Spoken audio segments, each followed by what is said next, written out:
அனைவருக்கும் வணக்கம். இது உங்கள் சிவில் ஸ்டூட் டிஎன்பிஎஸ்சி சேனல்.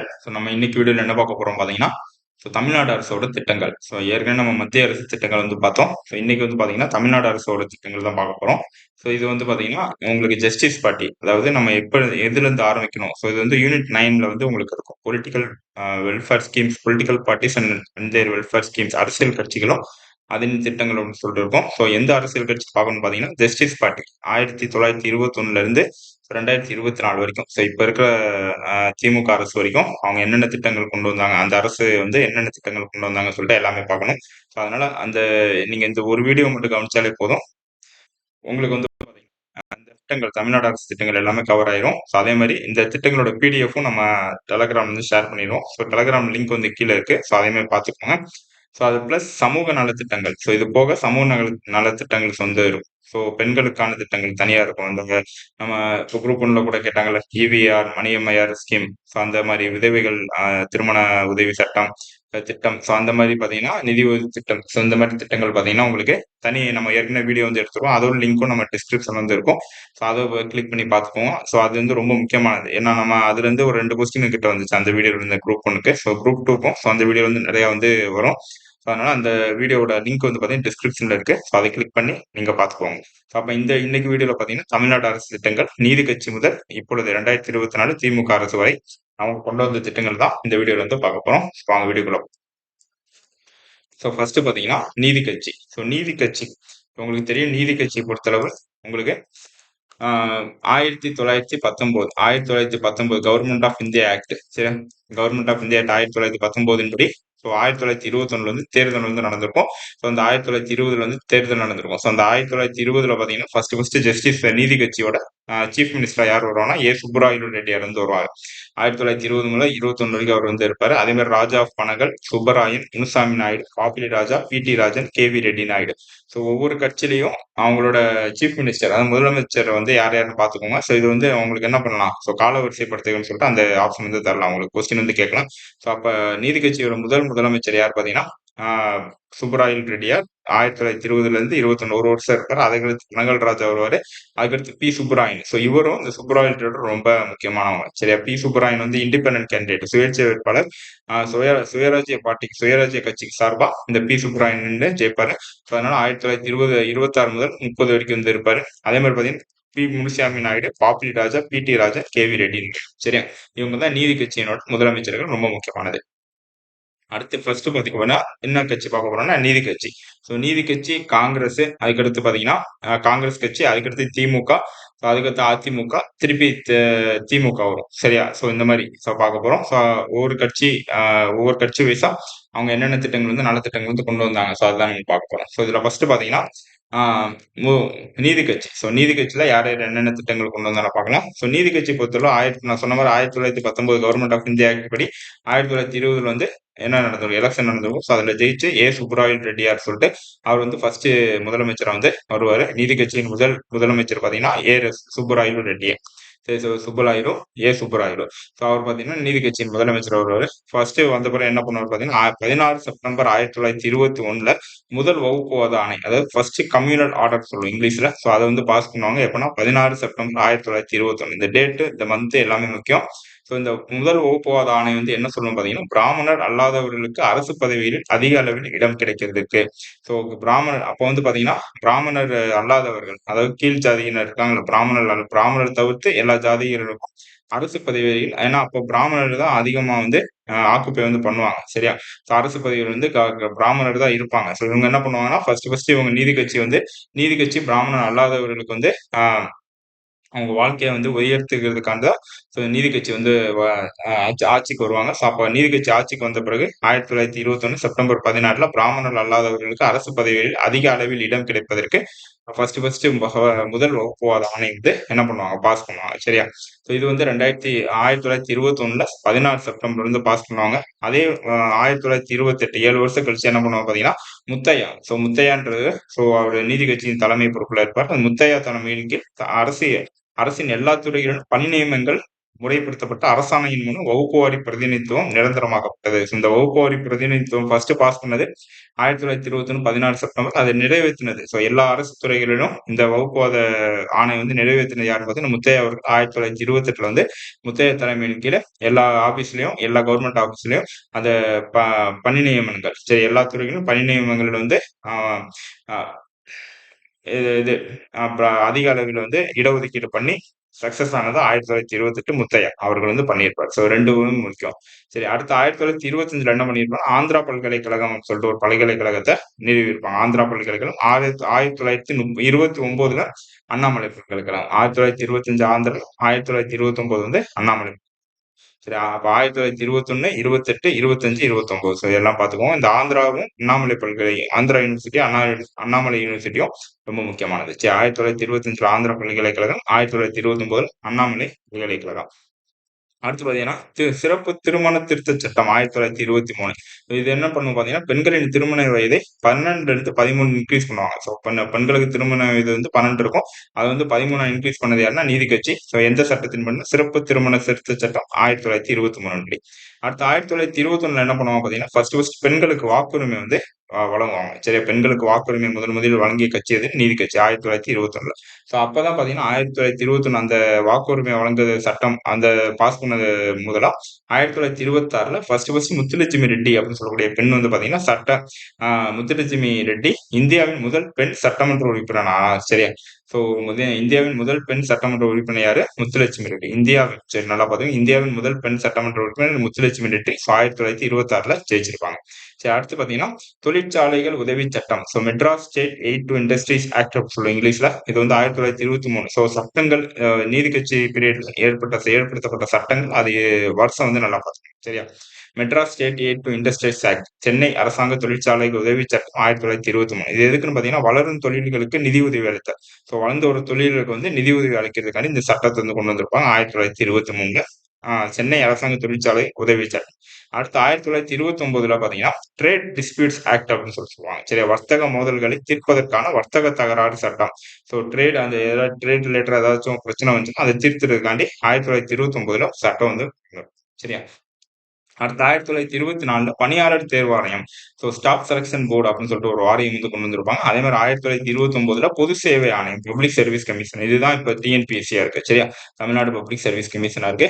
அந்த 1924 ஸ்டாஃப் செலக்ஷன் போர்டுன்னு இருக்கிறத 1929 பப்ளிக் சர்வீஸ் கமிஷனா மாத்திருக்காங்க. சரியா? அடுத்து இந்து சமய அறநிலை சட்டம் ரொம்ப முக்கியமானது. பழைய புக்குல 1921 இருக்கு, இப்ப புது புக்குல 1926 இருக்கு. எது கொடுத்தாலும் உங்களுக்கு கரெக்டானதுதான்.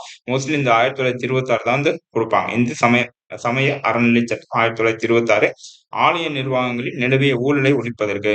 இப்ப இந்து சமய அறநிலைத்துறை இருக்கு. அதுல நிலவிய ஊழலை வந்து ஒழிப்பதற்கு இந்த சட்டம் வந்து கொண்டு வந்திருப்பாங்க. இது இங்கிலீஷ்ல ஹிந்து ரிலிஜியஸ் என்டோன்மெண்ட் ஆக்ட் 1926 சொல்லுவோம். இந்து சமய அறநிலை சட்டம் 1926. சரியா? இதுதான் நீதி கட்சி பண்ண ஒரு சிறப்பு. சரியா? இத கட்சி வைஸா பார்க்கணும்னு சொன்னோம். ஃபர்ஸ்ட் நீதி கட்சி பார்த்தாச்சு. நீதி கட்சி என்னன்னு பார்த்துக்கோங்க, ரொம்ப முக்கியமானது. அதுல ஆந்திரா பல்கலைக்கழகம் 1925, அண்ணாமலை பல்கலைக்கழகம் 1929. அதே மாதிரி பெண்களுக்கு வாக்குரிமை 1921. அதன்படி 1926 முத்துலட்சுமி ரெட்டி வந்து இந்தியாவின் முதல் பெண் சட்டமன்ற உறுப்பினராக வந்திருப்பாங்க. அதே மாதிரி Madras state eight to industries act 1923. அதே மாதிரி ட்ரேட் டிஸ்பியூட் ஆக்ட் 1929. பெண்களின் திருமண வயதை 12 இருந்து 13 உயர்த்தியது சட்டம் வந்து பாத்தீங்கன்னா உயர்த்திய சட்டம் சிறப்பு திருமண திருத்த சட்டம் 1923. இதுதான் நீதி கட்சி பண்ண சாதனைகள். அதுக்கடுத்து பாத்தீங்கன்னா ஸ்டாஃப் செலக்ஷன் பணியாளர் தேர்வு வாரியம் 1924, பொது சேவை ஆணையம் 1929, இந்து சமய அறநிலை சட்டம் 1926. சரியா? Hindu religious endowment act 1926. இதுதான் நீதி கட்சி பண்ண சாதனைகள். அடுத்து பாத்தீங்கன்னா காங்கிரஸ் கட்சி. நீதி கட்சி அடுத்து காங்கிரஸ் கட்சி வந்து வரும். நீதி கட்சி 1937 வரைக்கும் இருக்கும்.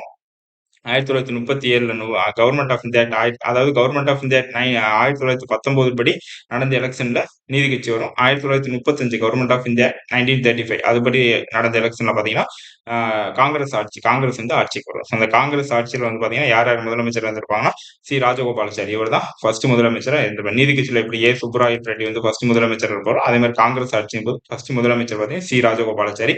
அதே மாதிரி அதுக்கடுத்து டி பிரகாசம், ஓபி ராமசாமி ரெட்டியார், அதுக்கடுத்து பாத்தீங்கன்னா குமாரசாமி ராஜா, திருப்பி ராஜாஜி வருவாரு. ஸோ அதுக்கடுத்து காமராஜர் வந்து ரொம்ப காலம் இருப்பாரு. அதுக்கடுத்து காமராஜருக்கு அடுத்து பக்தவச்சலம் வரும். ஸோ இதுக்கடுத்து பாத்தீங்கன்னா திமுக அரசு வந்து வந்துரும்.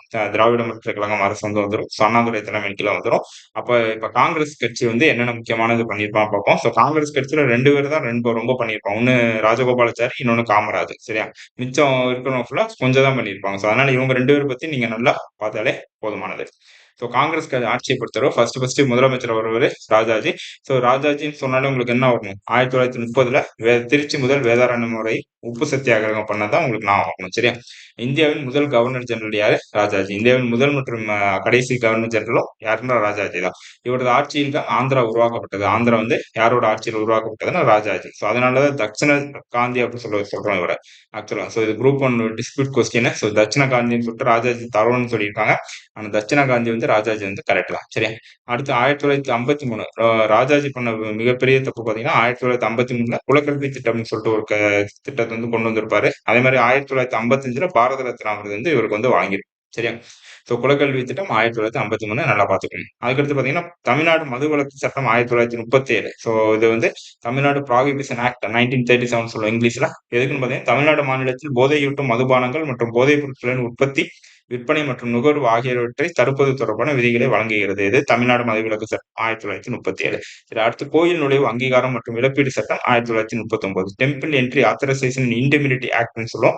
இந்த ஆக்ட் ஃபுல்லா முக்கியம். நீதி கட்சியில எப்படி ஆக்ட் இயர் பாத்தீங்களோ அதே மாதிரி இங்க வந்து இந்த குலக்கல்வி திட்ட இயர் பாத்துக்கோங்க 1953. அதே மாதிரி 1937ல தமிழ்நாடு ப்ராஹிபிஷன் ஆக்ட் மதுவிலக்கு சட்டம், தமிழ்நாடு மதுவிலக்கு சட்டம். அதே மாதிரி 1939ல கோயில் நுழைவு அங்கீகாரம் மற்றும் இழப்பீடு சட்டம், டெம்பிள் என்ட்ரி ஆத்தரைசேஷன் இன்டிமினிட்டி ஆக்ட் 1939. சரியா? அடுத்து காங்கிரஸ் ஆட்சி. சோ காங்கிரஸ் ஆட்சி ஃபர்ஸ்ட் ராஜகோபாலாச்சாரி பத்தி பார்த்தோம். இது வந்து கண்டினியூஷன், ராஜகோபாலாச்சாரியோட கண்டினியூஷன். சரியா? அடுத்து பாத்தீங்கன்னா அவ்வளவுதான். ஸோ ராஜகோபாலாச்சாரி இவர் தான் பண்ணியிருப்பாங்க. சரி, அடுத்து பாத்தீங்கன்னா வருது ஓபி ராமசாமி ரெட்டி. ஸோ காங்கிரஸ் ஆட்சியில் அடுத்த முதலமைச்சர் ஓபி ராமசாமி ரெட்டி. ஸோ இவர் வந்து பாத்தீங்கன்னா மதராஸ் தேவதாசி ஒழிப்பு சட்டம் 1947 வந்து பாஸ் பண்ணியிருப்பார். பாஸ் பண்ணி தேவதாசி ஒழிப்பு சட்டத்தை பாஸ் பண்ணி தேவதாசி முறை வந்து ஒழிச்சிருப்பாரு 1947. சரி, அடுத்து 1947 மதராஸ் இந்து பெண்களின் சொத்துரிமை சட்டம். So Madras Hindu women right to property ஆக்ட்னு சொல்லுவோம். ஸோ பெண்களுக்கும் ஆண்களுக்கும் நிகரான சம சொத்து உரிமை. ஸோ அந்த சட்டம் வந்து 1947 ஓபி ராமசாமி ரெட்டி அவர்கள் தலைமையில தான் இந்த சட்டம் வந்து வந்திருக்கும். அதே மாதிரி ஜமீன்தாரி ஒழிப்பு சட்டம் 1948. ஜமீன்தாரி முறையை வந்து ஒழிப்பதற்கான சட்டம் வந்து ஜமீன்தாரி அபாலிஷன் ஆக்ட் சொல்லணும் 1948ல கொண்டு வந்து. அதுக்கடுத்து Madras temple entry authorisation act 1947. Madras கோவில் நுழைவு அங்கீகார சட்டம் 1947. அப்ப இது ஃபுல்லா 1947 அந்த இண்டிபெண்டன்ஸ் சுதந்திரம் அடைகிற காலத்துல யாரு சீஃப் மினிஸ்டரா இருப்பா, தமிழ்நாடோட முதலமைச்சரா இருப்பான்னா ஓபி ராமசாமி ரெட்டி. ஸோ இந்த ஓபி ராமசாமி ரெட்டி பீரியட்ல நடந்த ஒரு முக்கியமான திட்டம் தான், சட்டங்கள் தான் இது. சரியா? அடுத்து குமாரசாமி ராஜா. ஸோ இவர் வந்து அதிகமா பண்ணியிருக்க மாட்டாரு. இவர் என்ன பண்ணியிருப்பாரு பாத்தீங்கன்னா தாழ்த்தப்பட்ட வர்க்க சமுதாயத்தின் நிலைமையை மேம்படுத்த ஹரிஜன் நலத்துறை, ஸோ ஹரிஜன் சங்கமம் சொல்லிட்டு 1949 வந்து உருவாக்கியிருப்பாரு. ஸோ தாழ்த்தப்பட்ட வர்க்க சமூகம் இருக்காங்களா, அந்த சமூகத்தின் நிலைமைகள் வந்து மேம்படுத்த, அந்த மக்களின் நிலைகளை வந்து மேம்படுத்த குமாரசாமி ராஜா என்ன பண்ணுவார் பாத்தீங்கன்னா 1949 ஹரிஜன் நலத்துறையை வந்து அப்படின்னு சொல்லிட்டு ஒரு சங்கத்தை வந்து உருவாக்குவார். சரியா? அடுத்து பாத்தீங்கன்னா திருப்பி ராஜாஜி வருவார். ஸோ இவர் என்ன பண்ணுவார் பாத்தீங்கன்னா 1950ல மெட்ராஸ் வில்லேஜ் பஞ்சாயத் ஆக்ட் சட்டம் சொல்லிட்டு அதை வந்து கொண்டு வருவாரு. ஒரு சட்டத்தை கொண்டு வருவாரு. ஸோ அப்ப இந்த மெட்ராஸ் வில்லேஜ் பஞ்சாயத் ஆக்ட் 1950 கொண்டு வந்தது யாரு, சட்டத்தை கொண்டு வந்தவர் ராஜகோபாலாச்சாரி அவர்கள்.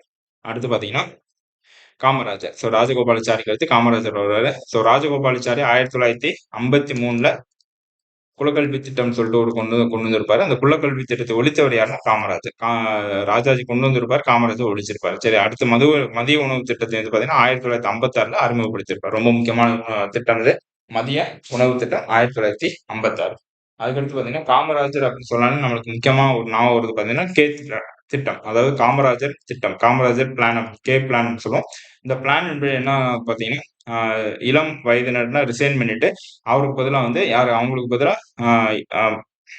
வயதானவங்க ரிசைன் பண்ணிட்டு அவங்களுக்கு பதிலா இளம் தலைமுறையில் வந்து அரசியலுக்கு வரணும்னு தான் இந்த காமராஜர் பிளான் வந்து சொல்லும். அதன்படி என்ன பண்ணுவார் பாத்தீங்கன்னா காமராஜர் ரிசைன் பண்ணிடுவார். அவருக்கு பதிலா யார் வருவாருன்னா பக்தவச்சலம் வந்து முதலமைச்சரா வருவாரு. சரியா?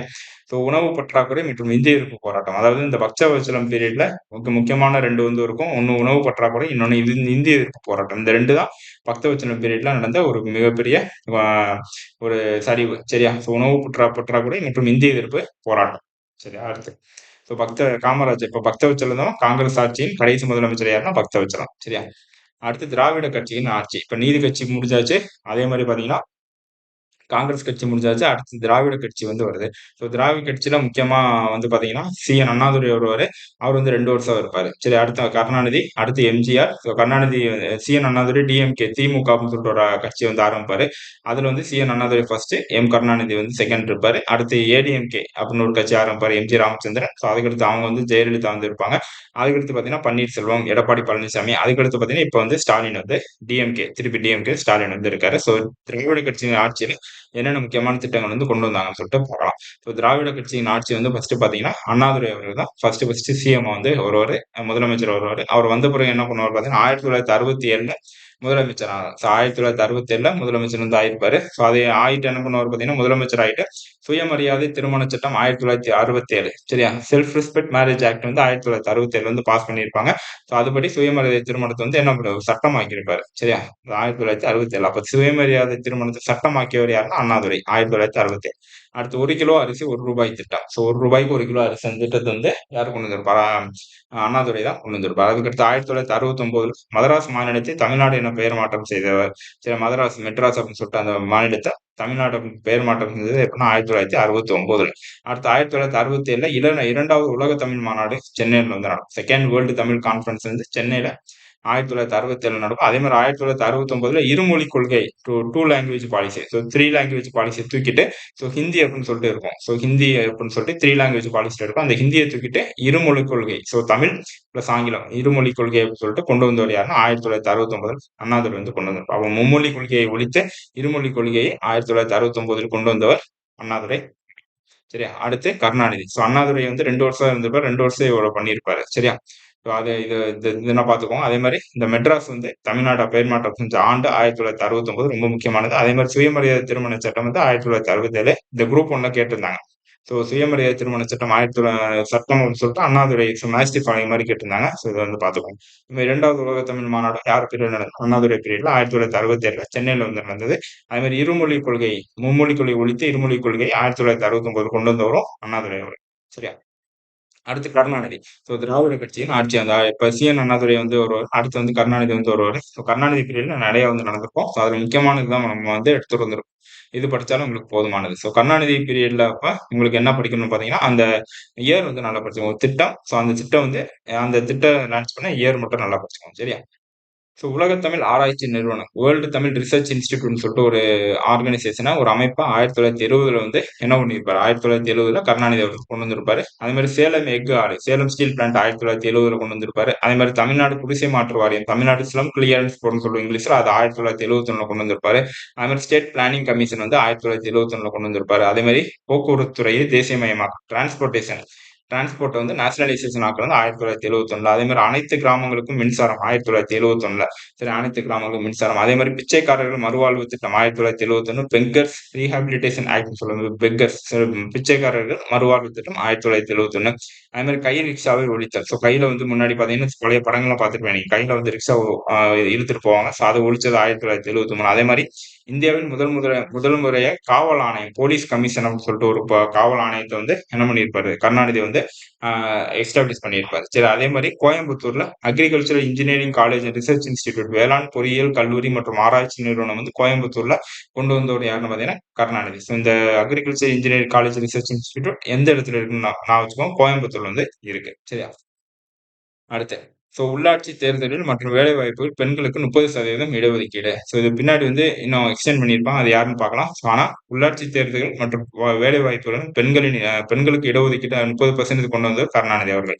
அடுத்து பெண்களுக்கு சம சொத்துரிமை. சரி பெண்கள் ஆண்களுக்கு நிகரான பெண்களுக்கு சம சொத்துரிமை கொண்டு வந்தவர் கருணாநிதி தான். அது மாதிரி விவசாயிகளுக்கு இலவச மின்சாரம். இந்தியாவிலேயே முதல் முறையாக விவசாயிகளுக்கு இலவச மின்சாரம் கொடுத்தது யாருன்னா கருணாநிதி அவர்கள் தான். அடுத்து உழவர் சந்தை திட்டம் 1999 ரொம்ப முக்கியமான திட்டம். உழவர் சந்தை திட்டம் 1999. அது மாதிரி தமிழ்நாடு மெட்ராஸ் வந்து தமிழ்நாடா பெயர் மாற்றம் செஞ்சது வந்து யாருன்னா சி.என். அண்ணாதுரை. அதே மாரி மெட்ராஸ் வந்து சென்னை அப்படின்னு சொல்லிட்டு பெயர் மாற்றம் செஞ்சவரு கருணாநிதி 1996 ஜூலை 17. ஜூலை 17 1996. அதே மாரி பெரியார் சமத்துவபுர திட்டம் 1996. சமத்துவபுர திட்டம் 1996, உழவர் சந்தை திட்டம் 1999. அதே மாரி சட்டமன்ற உறுப்பினர்களுக்கான நிதி. நிதி எம்எல்ஏ ஃபண்ட் அப்படின்னு சொல்லுவாங்க. எம்எல்ஏக்கான ஃபண்ட் இந்தியாவிலே முதல் முறையாக கொண்டு வந்தவர் யாருன்னா கருணாநிதி தான். அதே மாதிரி டாக்டர் அம்பேத்கர் சட்டக்கல்லூரி கொண்டு வந்தவரும் கருணாநிதி 1997. அது மாதிரி நமக்கு நாமே திட்டம் ரொம்ப முக்கியமான திட்டம் 1998 கொண்டு வந்திருப்பாங்க. கிராமப்புற சமூகத்தின் சுய உதவி மற்றும் தன்னிறைவு மனப்பான்மை மேம்படுத்துதல் மற்றும் வலுப்படுத்துதல். இதுதான் நமக்கு நாமே திட்டம். அடுத்து தமிழ் மெய்நிகர் பல்கலைக்கழகம், தமிழ் விர்ச்சுவல் யூனிவர்சிட்டின்னு சொல்லுவோம். இது வந்து நீங்க கவர்னன்ஸ் படிக்கப்போ படிப்பீங்க யூனிட் 9ல. அது 2001 கொண்டு வந்தது யாருன்னா கருணாநிதி தான். அதுக்கடுத்து 1 கிலோ அரிசி ₹2. அண்ணாதுரை வந்து 1 கிலோ அரிசி ₹1 1 கிலோ அரிசி கொண்டு வந்திருப்பாரு. கருணாநிதி பாத்தீங்கன்னா ஒரு கிலோ அரிசி ₹2 வந்து அந்த திட்டத்தை வந்து கொண்டு வந்திருப்பாரு. அதே மாதிரி மாற்றுத்திறனாளிக்கான நலவாரியம், welfare board for physical disable. எப்படி நம்மளுக்கு சில்ட்ரன் கிளியரன்ஸ் போர்டு வந்து பார்த்தோமோ அதே மாதிரி அந்த மாற்றுத்திறனாளிக்கான நலவாரியத்தை 2006 கொண்டு வந்தவரும் கருணாநிதி. சரியா? அடுத்து பாத்தீங்கன்னா அனைத்து கிராம மறுமலர்ச்சி திட்டம் 2006. இது இப்ப அதை வந்து இப்ப பேர் மாற்றம் செஞ்ச அண்ணா அனைத்து கிராம மறுமலர்ச்சி திட்டம் சொல்லிட்டு ஸ்டாலின் அவர்கள் வந்து கொண்டு வந்திருக்காங்க. ஆனா அந்த அண்ணா அனைத்து கிராம மறுமலர்ச்சி திட்டத்தோட முன்னோடி வந்து பாத்தீங்கன்னா இந்த திட்டம் தான். அனைத்து கிராம மறுமலர்ச்சி திட்டம் 2006 கருணாநிதி கொண்டு வந்தார். அதே மாதிரி வருமுன் காப்போம் திட்டம் 2006. அது மாதிரி இந்தியாவில் முதல் முறையாக திருநங்கைகள் நல வாரியம் வந்து 2008 வந்து கொண்டு வந்திருக்காங்க. சரியா? திருநங்கைகள் நல வாரியம். அப்ப மாற்றுத்திறனாளிக்கான நல வாரியம் கொண்டு வந்தது கருணாநிதி தான். ஸோ திருநங்கைகளுக்கான நல வாரியம் 2008 கொண்டு வந்தது கருணாநிதி தான். அடுத்து 108 ஆம்புலன்ஸ் திட்டம் 2008 கொண்டு வந்திருப்பாரு. அதே மாதிரி சத்துணவு திட்டம். மதிய உணவு திட்டம் பாத்தீங்கன்னா காமராஜர் அவர்கள் 1956 வந்து கொண்டு வந்திருப்பாரு. அதே மாதிரி சத்துணவு திட்டம் வந்து பாத்தீங்கன்னா கருணாநிதி கொண்டு வந்திருப்பாரு. அந்த மதிய உணவு திட்டத்தை அப்படியே எக்ஸ்டெண்ட் பண்ணி சத்துணவு திட்டமா கொண்டு வந்திருப்பாரு. அதாவது கலைஞர் காப்பீட்டு திட்டம் 2009. 2009ஆம் ஆண்டு கலைஞர் காப்பீட்டு திட்டம் வந்து கொண்டு வந்திருப்பாரு. அதே மாதிரி உலக தமிழ் செம்மொழி மாநாடு, வேர்ல்டு தமிழ் கிளாசிக்கல் கான்ஃபரன்ஸ் சொல்லுவோம். இது வந்து பாத்தீங்கன்னா 2010 கோயம்புத்தூர்ல நடந்துச்சு. வேர்ல்டு கான்ஃபரன்ஸ் வேற, உலக தமிழ் செம்மொழி மாநாடு வேற. உலக தமிழ் செம்மொழி மாநாடு 2010 கோயம்புத்தூர்ல கருணாநிதி ஆட்சியின் கீழ் நடந்துச்சு. சரியா? அடுத்து இப்ப கருணாநிதி அவர்களுக்கு அடுத்து இப்ப டிஎம்கே திராவிட முன்னேற்ற கழகம் அப்படின்னா 2 பேர். ஒன்னு சி.என். அண்ணாதுரை, கருணாநிதி. அடுத்து அனைத்து இந்திய அண்ணா திராவிட முன்னேற்ற கழகம். அதிமுக வந்து இப்ப எம்ஜிஆர் அவர்கள் அதிமுக அப்படின்னு சொல்லிட்டு ஒரு கட்சியை வந்து எஸ்டாப்ளிஷ் பண்ணுவாரு. பண்ணிட்டு அப்புறம் வந்து முதலமைச்சர் ஆயிடுவாரு. அப்ப எம்ஜிஆர் பீரியட்ல கொண்டு வந்த முக்கியமான திட்டங்கள் வந்து பார்ப்போம். எம்ஜிஆர் பீரியட்ல எப்படி நீதி கட்சி பீரியட்ல அண்ணா அண்ணாமலை பல்கலைக்கழகம், ஆந்திரா பல்கலைக்கழகமும் எஸ்டாப்ளிஷ் பண்ணாங்களோ அதே மாதிரி எம்ஜிஆர் பீரியட்ல அண்ணா பல்கலைக்கழகம். அங்க வந்து நீதி கட்சி வந்து அண்ணாமலை பல்கலைக்கழகம், ஆந்திரா பல்கலைக்கழகம். எம்ஜிஆர் வந்து பாத்தீங்கன்னா அண்ணா பல்கலைக்கழகத்தை 1978 வந்து எஸ்டாப்ளிஷ் பண்ணியிருப்பாரு. அதே மாதிரி இவர் வந்து 5வது உலக தமிழ் மாநாடு, 2வது உலக தமிழ் மாநாடு வந்து பாத்தீங்கன்னா சி.என். அண்ணாதுரை அவர்கள். அதே மாதிரி உலக தமிழ் செம்மொழி மாநாடு வந்து பாத்தீங்கன்னா கருணாநிதி. அதே மாதிரி 5வது உலக தமிழ் மாநாடு பாத்தீங்கன்னா 1981 மதுரையில நடந்தது. சரி, அடுத்து மதிய உணவு திட்டத்தை சத்துணவு திட்டமாக விரிவாக்கம் செய்தவர் எம்.ஜி. ராமச்சந்திரன் 1982. சரியா? அடுத்து தமிழ் பல்கலைக்கழகம், தமிழ் யூனிவர்சிட்டி அப்படின்னு சொல்லிட்டு தஞ்சாவூர்ல வந்து 1981 கொண்டு வந்தவரும் எம்.ஜி. ராமச்சந்திரன் தான். இதெல்லாம் முக்கியம். அப்ப 2 யூனிவர்சிட்டி பார்த்திருக்கோம். ஒண்ணு வந்து பாத்தீங்கன்னா அந்த agriculture engineering college research institute பாத்தீங்கன்னா கோயம்புத்தூர்ல கொண்டு வந்திருப்பாரு. அதே மாதிரி கருணாநிதி கொண்டு வந்திருப்பார். அதே மாதிரி எம்.ஜி. ராமச்சந்திரன் என்ன கொண்டு வந்தாரு பாத்தீங்கன்னா தமிழ் பல்கலைக்கழகம், தமிழ் யூனிவர்சிட்டி தஞ்சாவூர்ல 1981 வந்து கொண்டு வந்திருப்பார். அதே மாதிரி பாரதியார் பல்கலைக்கழகமும் தோற்றுவிச்சவர் இவர்தான். அப்ப எம்ஜிஆர் பீரியட்ல 2 பல்கலைக்கழகம் வந்திருக்கு. ஒண்ணு அண்ணா பல்கலைக்கழகம், இன்னொன்னு பாரதியார் பல்கலைக்கழகம் கோயம்புத்தூர்ல 1982. அடுத்து அன்னை தெரசா பெண்கள் பல்கலைக்கழகம். பெண்களுக்கான ஒரு பல்கலைக்கழகம் வந்து அன்னை தெரசா பெண்கள் பல்கலைக்கழகம் எங்க இருக்குன்னா கொடைக்கானல்ல இருக்கு. 1982 எம்.ஜி. ராமச்சந்திரன் கொண்டு வந்திருக்காங்க. அதே மாதிரி கிராம நிர்வாக அலுவலர், அதாவது விஏஓ, வில்லேஜ் அட்மினிஸ்ட்ரேட்டிவ் ஆபீசர்னு சொல்லிட்டு குரூப் 4ல நீங்க இப்ப பாஸ் பண்றீங்களா, அந்த பதவியை வந்து அறிமுகம் செஞ்சவர் யாருன்னா எம்.ஜி. ராமச்சந்திரன் 1983. சரியா? அடுத்து நீர்ப்பாசனத்திற்காக இலவச மின்சார திட்டம். விவசாயிகளுக்கு இலவச மின்சார திட்டம் கொடுத்தது வந்து கருணாநிதி. அதே மாதிரி நீர்ப்பாசனத்திற்காக இலவச மின்சார திட்டம் கொண்டு வந்தவர் யாருன்னு பாத்தீங்கன்னா எம்.ஜி. ராமச்சந்திரன் 1983. சரியா? அடுத்து இப்ப எம்.ஜி. ராமச்சந்திரன் போயிட்டு அடுத்து யார் வரணும் முதலமைச்சரா ஜெயலலிதா வந்து வராங்க. ஜெயலலிதா பீரியட்ல கொஞ்சம் நிறைய நடந்திருக்கும். அது வந்து முக்கியமான திட்டங்கள் நம்ம எடுத்து வந்திருக்கோம். அதுல ஃபர்ஸ்ட் பாத்தீங்கன்னா தொட்டில் குழந்தை திட்டம் 1992 சேலத்துல வந்து லான்ச் பண்ணியிருப்பாங்க. இந்த தொட்டில் குழந்தை திட்டம் என்னன்னு பாத்தீங்கன்னா பெண்கள் பாலின விகிதத்தை அதிகப்படுத்த கொண்டு வந்த திட்டம் தான் தொட்டில் குழந்தை திட்டம். 1992 எந்த மாவட்டத்துல? சேலம் மாவட்டத்துல. அடுத்து அனைத்து மகளிர் காவல் நிலையம் 1992 இவங்க தான் கொண்டு வந்திருப்பாங்க. மகளிர் அப்படின்னு வந்தாலே ஜெயலலிதா மோஸ்ட்லி வந்துருவாங்க. அடுத்து பெண் குழந்தைகள் பாதுகாப்பு திட்டம், கேர்ள் சைல்ட் ப்ரொடெக்ஷன் ஸ்கீம் 1992 கொண்டு வந்திருப்பாங்க. அதே மாதிரி மாநில நிதி ஆணையம், state finance commission, state planning commission பார்த்தீங்கன்னா, கருணாநிதி அவர்கள் கொண்டு வந்தது. ஸோ மாநில ஸ்டேட் ஃபினான்ஸ் கமிஷன் பார்த்தீங்கன்னா, ஜெயலலிதா 1994ல கொண்டு வந்தது. அதுக்கடுத்து 69% இடஒதுக்கீடு 1994ல 69% இடஒதுக்கீடு வந்து கொண்டு வந்தவங்க. சரியா? லோக்கல் பாடி எலக்ஷன் பிளஸ் எம்ப்ளாய்மென்ட்ல பெண்களுக்கு 30% 30% இடஒதுக்கீடு கொண்டு வந்தவர் பார்த்தீங்கன்னா கருணாநிதி. ஆனா இந்த 69% மொத்த இடஒதுக்கீடு கொண்டு வந்தது 1994ல ஜெயலலிதா அவர்கள். அது 8வது உலக தமிழ் மாநாடு தஞ்சாவூர்ல 1995ல வந்து நடந்திருக்கும். ஸோ இது வந்து பார்த்துக்கோங்க. அது மாதிரி தமிழ்நாடு திறந்தவெளி பல்கலைக்கழகம், தமிழ்நாடு ஓப்பன் யூனிவர்சிட்டி சொல்றோம்ல, அந்த யூனிவர்சிட்டி கொண்டு வந்தவங்க யாருன்னா ஜெயலலிதா 2002ல. சரியா? அடுத்து முதலமைச்சரின் சூரிய சக்தி பசுமை வீடு திட்டம், chief minister solar power green house scheme அப்படின்னு சொல்லுவோம். ஸோ 2011ல கொண்டு வந்தவங்க ஜெயலலிதா. அதே மாதிரி தமிழ்நாடு கிராம குடியிருப்பு மேம்பாட்டு திட்டம், ஸோ ரொம்ப முக்கியமான திட்டம். அதாவது இந்த தாய் அப்படின்னு சொல்லிட்டு, இந்த தாய் அப்படின்னா என்னன்னா, உங்களுக்கு இந்த எக்ஸ்பான்ஷன் கேட்பாங்க. தாய், வாட் இஸ் மீன் பை தாய் அப்படின்னு கேட்பாங்க. தாய் அப்படின்னா Tamil Nadu village habitation improvement scheme, so Tamil Nadu கிராம குடியிருப்புகள் மேம்பாட்டு திட்டம் அப்படின்னு சொல்லுவோம். Tamil Nadu village habitation improvement scheme 2011ல கொண்டு வந்திருப்பாங்க. அதே மாதிரி chief minister comprehensive health insurance scheme, முதலமைச்சர் விரிவான மருத்துவ காப்பீட்டு திட்டம் 2012ல கொண்டு வந்திருப்பாங்க. அதே மாதிரி உள்ளாட்சி தேர்தலில் பெண்களில் 50% இடஒதுக்கீடு. என்ன சொன்னேன், பெண்களுக்கு உள்ளாட்சி தேர்தலில் 30% இடஒதுக்கீடு கொண்டு வந்தவர் பார்த்தீங்கன்னா கருணாநிதி, 50% கொண்ட இடஒதுக்கீடு கொண்டு வந்தவர் பார்த்தீங்கன்னா ஜெயலலிதா அவர்கள். சரியா? இது மாதிரி நான் வச்சுக்கோங்க. 30% கருணாநிதி, 50% ஜெயலலிதா. அடுத்து ஜெயலலிதாக்கு அடுத்து இப்ப எடப்பாடி பழனிசாமி அவர்கள் வராங்க. எடப்பாடி பழனிசாமி பீரியட்ல முக்கியமான திட்டங்கள தான் பார்க்க போறோம். அதுல ஃபர்ஸ்ட் பார்த்தீங்கன்னா குடிமராமத்து திட்டம் 2017. குடிமராமத்து திட்டம் அப்ப என்னன்னு பார்த்தீங்கன்னா, மாநிலத்தில் உள்ள நீர்நிலைகள், மாநிலத்தில் உள்ள நீர்நிலைகள் இருக்குன்னா அதை மீட்டெடுப்பதற்கான திட்டம் தான் குடிமராமத்து திட்டம். 2017ல எடப்பாடி பழனிசாமி அவர்கள் கொண்டு வந்திருப்பாங்க. இது வந்து 19 குரூப் 1 வந்து கேட்டாங்க. சரி, இந்த கொஸ்டின் கேட்டாங்க. அதனால பார்த்துக்கோங்க. வேலைக்கு செல்லும் பெண்களுக்கு இலவச இருசக்கர வாகனம் 2018. இது பார்த்துக்கோங்க. ஒருமுறை பயன்படுத்தப்பட்ட நெகிழி பையை தடை செய்தல், ban of one time use plastic. இது ரொம்ப நியூஸ்ல வந்து பேசப்பட்டுச்சு. 2019ல இந்த ஸ்கீம் வந்து கொண்டு வந்திருப்பாங்க. அதுக்கடுத்து பார்த்தீங்கன்னா, தமிழ்நாடு கேரியர் சர்வீஸ் tn.government.in. இந்த வெப்சைட் பார்த்தீங்கன்னா, இந்த வெப்சைட்ல நீங்க பார்த்திருப்பீங்க. இதுல உள்ள போனீங்கன்னா கவர்ன்மெண்ட் மெட்டீரியல் வந்து நீங்க டவுன்லோட் பண்ணிக்கலாம்.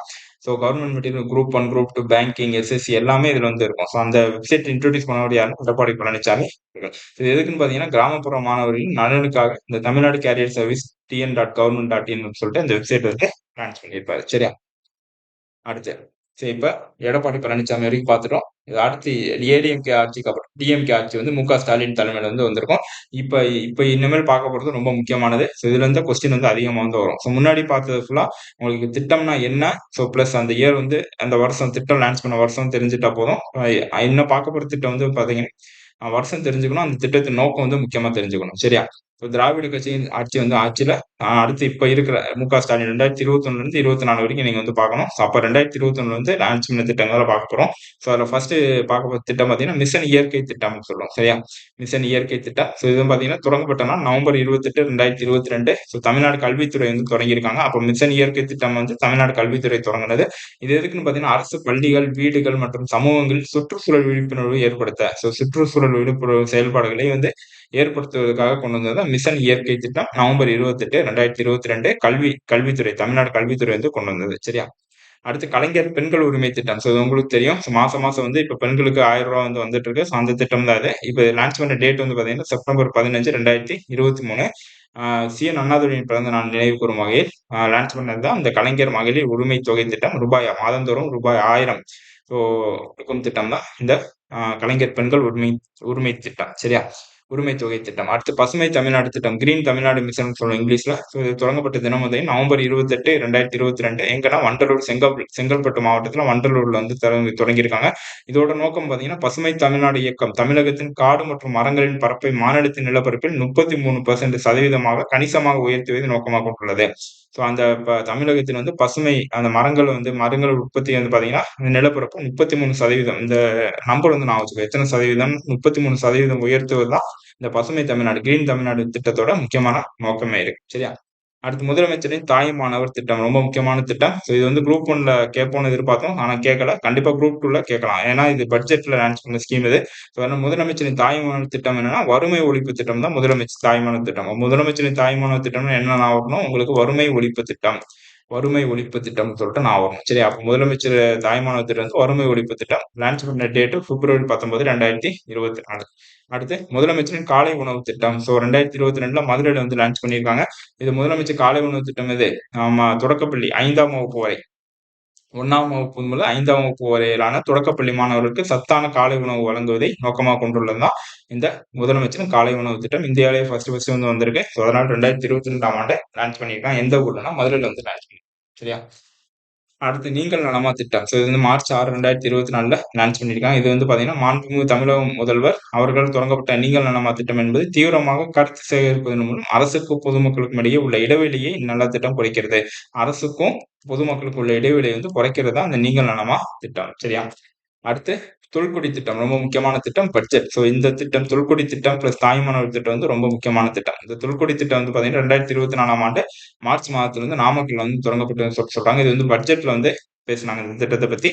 ஸோ தமிழ்நாடு பழங்குடியினர் நலத்துறை தான் இந்த திட்டத்தை வந்து செயல்படுத்துறாங்க. ஸோ இந்த திட்டத்தின் நோக்கம் என்னன்னு பாத்தீங்கன்னா ட்ரைபல் பீப்புள் இருக்காங்க, பழங்குடியின சமூகங்கள், அவங்களோட அடிப்படை கட்டமைப்பு, பேசிக் இன்ஃப்ராஸ்ட்ரக்சர், அந்த வசதிகளை வந்து கூட்டுறதுதான், அந்த மேம்படுத்துறது தான் தொல்குடி திட்டம். தொல்குடி அப்படின்னாலே உங்களுக்கு பழங்குடி மக்கள் வந்து நான் வந்துடணும். சரியா? 2024ஆம் ஆண்டு தொடங்கப்பட்டது. நல்லா பாத்துக்கோங்க.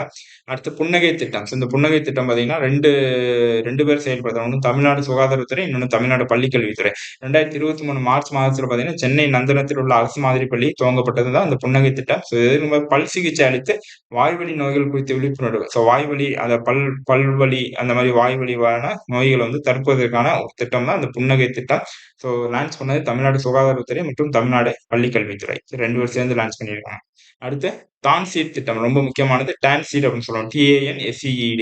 ஸோ இது வந்து பாத்தீங்கன்னா புதுமையான தீர்வுகளை வடிவமைக்கவும், கணிசமான சந்தை மதிப்பீடு உருவாக்கவும், குறிப்பிடத்தக்க வேலைவாய்ப்பு உருவாக்கவும், அதன் மூலம் சமூகத்தில் நேர்மறையான மாற்றங்களை கொண்டு வரவும், புத்தொழில் நிறுவனங்களுக்கு ஸ்டார்ட் அப்னு சொல்லுவோம்ல இங்கிலீஷ்ல, அதுதான் புத்தொழில் நிறுவனங்களுக்கு மானிய நிதியை வழங்குவதன் மூலம் ஆதரவளிக்கும் நோக்கமாக கொண்டுள்ளது. அப்ப ஸ்டார்ட் அப்புக்கு வந்து மானியம், அதாவது மானியத்தை வந்து அளிக்கிறது தான் இந்த டான்சீட் திட்டம் சொல்லும். தமிழ்நாடு அரசின் புதுமை அடிப்படையிலான தொடக்க விதை நிதி திட்டம் சொல்றோம். சரியா? டான்சீட் ரொம்ப ஞாபகம் வச்சுக்கோங்க. ரொம்ப முக்கியமானது. அடுத்து உங்களை தேடி உங்கள் ஊரில். இது வந்து ஜனவரி 31, 2023 அப்ப லான்ச் பண்ணது. தமிழ்நாடு அரசு லான்ச் பண்ணியிருக்காங்க. ஸோ நோக்கம் வந்து பாத்தீங்கன்னா அரசின் நலத்திட்டங்கள் மற்றும் சேவைகள் அனைத்தும் மக்களுக்கு எந்த இடையூறும் இல்லாமல் திறம்பட செயல்படுவதை உறுதி செய்வது. இப்போ வந்து உங்க ஊருக்கு வந்து அந்த திட்டம் அரசு செயல்படுத்துற திட்டம் உங்க ஊருக்கு உங்களை தேடி வந்து பாத்தீங்கன்னா நல்லா இருக்கா அப்படின்னு சொல்லி செக் பண்றது அந்த உங்களை தேடி உங்கள் ஊரில் திட்டம் வந்து இந்த பார்வையிட்டு பொதுமக்களை மீட் பண்ணி அந்த திட்டம் வந்து உங்களுக்கு சேருதா அப்படின்னு சொல்லிட்டு கேட்கறது அந்த உங்களை தேடி உங்கள் ஊர் திட்டம். சரியா? அடுத்து விடுதிகள் திட்டம். ஸோ ரொம்ப முக்கியமானது விடுதிகள் திட்டம். எந்த அமைச்சகம் தொடங்கியிருக்கு பாத்தீங்கன்னா பள்ளிக்கல்வித்துறை அமைச்சகம் தான் தொடங்கியிருக்கு. இதோட நோக்கம் வந்து பாத்தீங்கன்னா விடுதி திட்டம் தொடக்கத்தின் நோக்கம் வந்து தமிழகத்தில் உள்ள அரசு பள்ளிகளை மேம்படுத்துவதாகும். தமிழகத்தில் உள்ள அரசு பள்ளி, தமிழ்நாட்டுல என்னென்ன அரசு கவர்மெண்ட் ஸ்கூல் இருக்கோ அதை வந்து மேம்படுத்துவது அந்த விடுதிகள் திட்டம். ஸோ ரொம்ப முக்கியமானது. அடுத்து வானவில் மன்ற திட்டம். ஸோ வானவில் மன்ற திட்டம் வந்து பாத்தீங்கன்னா அறிவியல் மற்றும் கணிதத்தில் ஆழ்ந்த ஆர்வத்தை வளர்ப்பதை நோக்கமாக கொண்டுள்ளது. சரியா? அரசு பள்ளிகளில் படிக்கும் மாணவர்களிடையே அந்த கணிதத்திலையும் அறிவியல்லையும் அந்த ஆர்வத்தை வந்து தூண்டுறது அந்த வானவில் மன்றம் திட்டம். சரியா? ரொம்ப முக்கியமானது. அடுத்து சிற்பி திட்டம். ஸோ இது என்ன பள்ளி மாணவர்களை நல்ல நடத்தைக்கு வழிகாட்டுதல், சிறுவர்களின் குற்றத்தை தடுப்பது மற்றும் போதைப் பொருள் பயன்பாடு போன்ற தீய பழக்கங்களை தவிர்ப்பது இது நோக்கமாகும். சிற்பி திட்டம் என்னன்னா அவங்க ஏதாச்சும் தப்பான பழக்கம் இருக்கு அப்படின்னா அவங்க அந்த தப்பான பழக்கத்தை குறைப்பது தான் இந்த சிற்பி திட்டம். அந்த தப்பான பழக்கத்தை தவிர்ப்பது, இல்லாமக்குவது தான் சிற்பி திட்டம். ரொம்ப முக்கியமான திட்டம். பார்த்துக்கோங்க. அடுத்து நான் முதல்வன் திட்டம். இதுவுமே ரொம்ப முக்கியமான திட்டம். மார்ச் 1, 2022ல தொடங்கியிருக்காங்க. ஸோ இந்த திட்டம் நான் முதல்வன் திட்டத்தின் நோக்கம் என்னன்னு பாத்தீங்கன்னா மாணவர்கள் மற்றும் இளைஞர்களை தலைவராக மாற்றுதல், அவர்களின் திறன்களை மேம்படுத்துதல். ஸோ அதை தலைவரா மாத்துறது, அவங்க திறன்களை வந்து மேம்படுத்துறது அந்த நான் முதல்வன் திட்டம். மார்ச் 1, 2022ல லான்ச் பண்ணிருக்காங்க. சரியா? அடுத்து தகைசால் பள்ளிகள் திட்டம் ரொம்ப முக்கியமானது. அரசு பள்ளிகளை தனியார் பள்ளிகளுக்கு இணையாக. ஸோ இப்ப நிறைய பேர் என்ன நினைச்சிருக்காங்க, பிரைவேட் ஸ்கூல் தான் நல்லதுன்னு நினைச்சிருக்காங்க. அந்த பிரைவேட் ஸ்கூலுக்கு ஈக்குவலா அரசு பள்ளி கவர்மெண்ட் ஸ்கூல் வந்து ஈக்குவல் ஆக்குறது தான் இந்த தகைசால் பள்ளிகள் திட்டம். சரியா? நவீன வசதி, அதாவது இன்ஃப்ராஸ்ட்ரக்சர் வந்து இம்ப்ரூவ் பண்றது தகைசால் பள்ளிகள் திட்டம் சொல்றாங்க. அடுத்து தமிழ் புதல்வன் திட்டம். எப்படி வந்து புதுமை பெண் திட்டம் பார்த்தோம்ல, புதுமை பெண் திட்டம் வந்து அடுத்து பார்ப்போம். ஸோ அதுக்கு முன்னாடி தமிழ் புதல்வன் திட்டம் பார்த்துருவோம். இதுதான் இப்போ ரீசெண்டா லான்ச் பண்ண ஸ்கீம். ஏன்னா புதுமை பெண் திட்டம் வந்து நிறைய எக்ஸாம் நிறைய தாட்டி இப்போ குரூப் 1ல கூட கேட்டாங்க. ஸோ அதனால நம்ம குரூப் 2ல இந்த தமிழ் புதல்வன் திட்டத்தை பத்தி கேட்கறதுக்கு தான் சான்ஸ் இருக்கு. இது என்னன்னா 6 முதல் 12 வரை அரசு பள்ளிகளில் பயின்று உயர்கல்வி செல்லும் மாணவர்களுக்கான திட்டம் தான் தமிழ் புதல்வன் திட்டம். புதல்வன்னா யாரு? மாணவன்.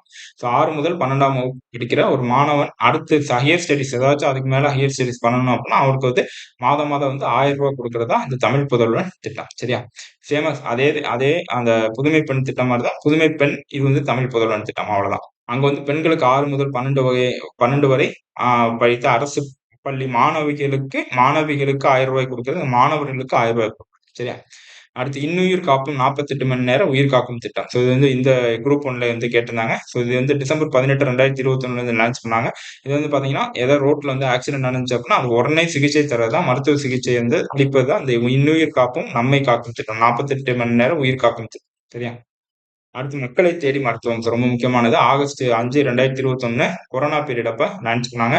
ஸோ அத்தியாவசிய சுகாதார சேவைகளை மக்களின் வீடுகளுக்கு நேரடியாக வழங்குவது தான் இந்த திட்டத்தின் நோக்கம். சரியா?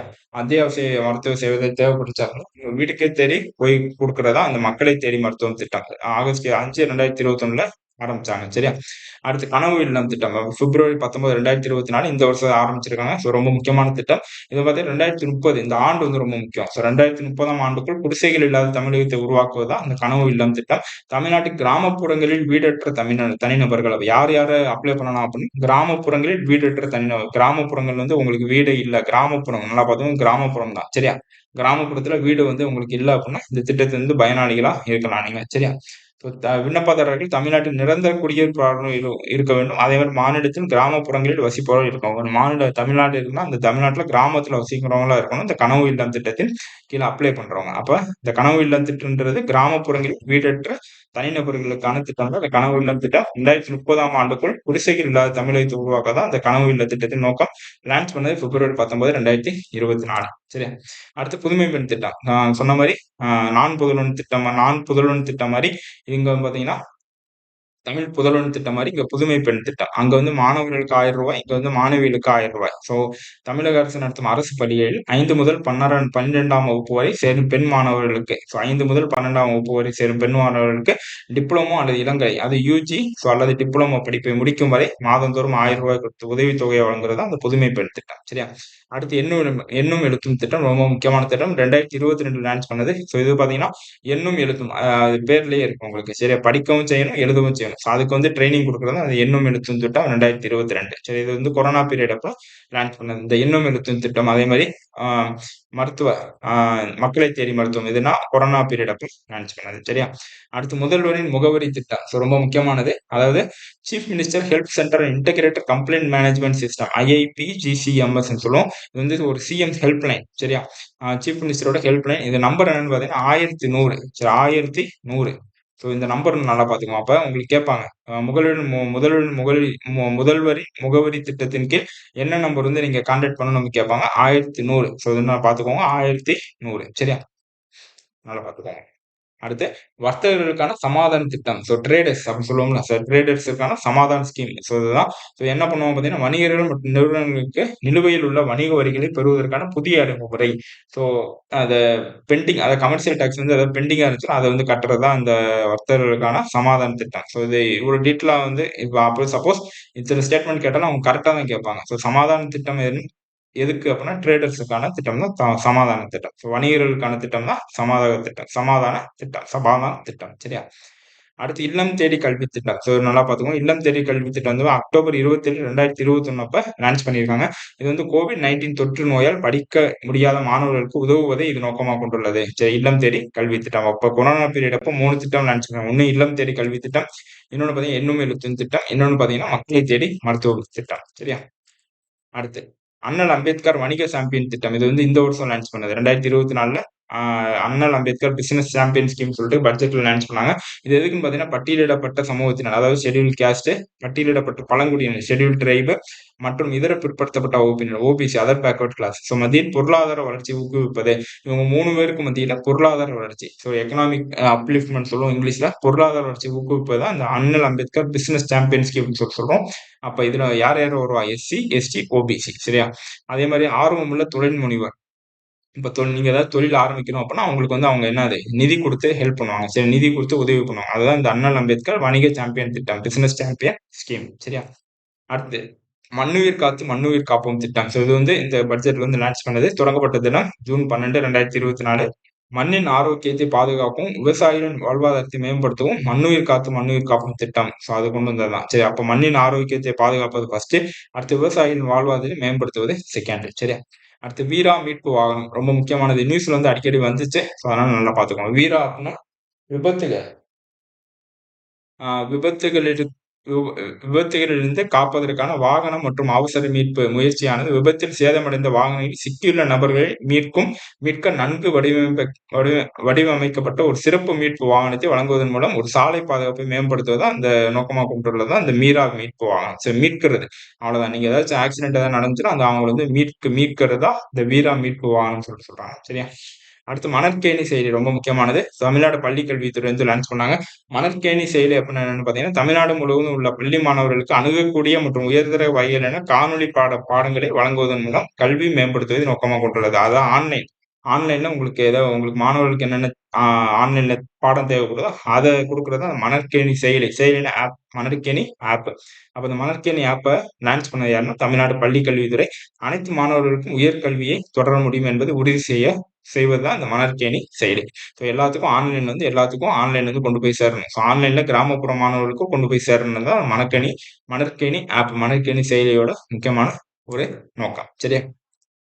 அடுத்து திறனறி தேர்வு திட்டம் ரொம்ப முக்கியமானது. 2024 லான்ச் பண்ணியிருக்காங்க. இது எதுக்குன்னு பாத்தீங்கன்னா, இத்திட்டத்தின் கீழ் தேர்வு செய்யப்படும் மாணவர் 1000 பேருக்கு அவர்கள் 12ஆம் வகுப்பு நிறைவு செய்வதுடன் மாதம் ரூ. 1000 வழங்கப்படும். சரியா? செய்தவுடன் அதாவது 12ஆம் வகுப்பு வந்து நீங்க முடிச்சுட்டீங்க. அதுக்கடுத்து நீங்க ஹையர் ஸ்டடீஸ்க்கு காசு இல்ல அப்படின்னு அவங்க வந்து என்ன கவர்மெண்ட் வந்து இப்ப மாசம் மாசம் ரூ. 1000 தராங்க. தேர்வாகும் 1000 மாணவர்களுக்கு ஐஐடி போன்ற உயர்கல்வி நிறுவனங்களோட தொடர்பை ஏற்படுத்தி வழிகாட்டுதல் நடத்தப்படும். ஐஐடி சொல்லுவோம்ல, ஐஐடி மெட்ராஸ் சொல்லுவோம். ஐஐடி மெட்ராஸோட அவங்க ஒரு லிங்க் வச்சு உங்களுக்கு என்ன பண்ணுவாங்க, உங்களுக்கு வந்து நீங்க வந்து அங்க வந்து சேர்ந்து படிக்கலாம். அதே மாணவர்கள் இளங்கலை முதுகலை படிப்புகளுக்கு வரும்போது ஆண்டிற்கு 12,000 உதவித்தொகை வழங்கப்படும். அப்ப நீங்க பிளஸ் டூ முடிச்சுட்டு அது சேர்ற வரைக்கும் ரூ. 1000 வரும். அதுக்கடுத்து நீங்க சேர்ந்துட்டா படிப்புகளுக்கு வரும்போது இளங்கலை யூஜி பிஜிக்கு வரப்போது உங்களுக்கு மாசம் மாசம் என்னது வரும்போது ஆண்டிற்கு 12,000 உதவித்தொகை வழங்கப்படும். மாசம் மாசம் ரூ. 1000 வருஷம் வந்து ஒரு வருஷத்துக்கு 12,000 வரும். ஸோ இதுதான் சொல்றாங்க திறனறி தேர்வு திட்டம். சரி, நல்லா பார்த்துக்கோங்க. April 18, 2024 லான்ச் பண்ணுது.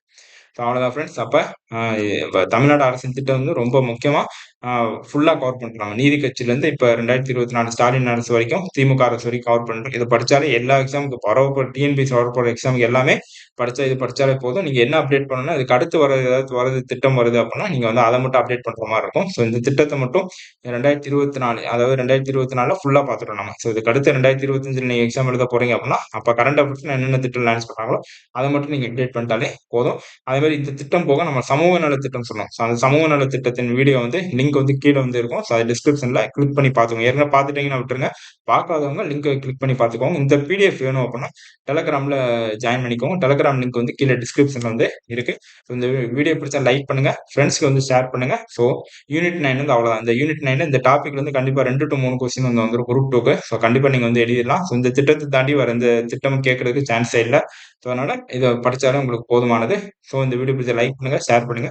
சிவில் ஸ்வீட் டிஎன்பிஎஸ்சி சேனலை சப்ஸ்கிரைப் பண்ணுங்க. Thank you friends.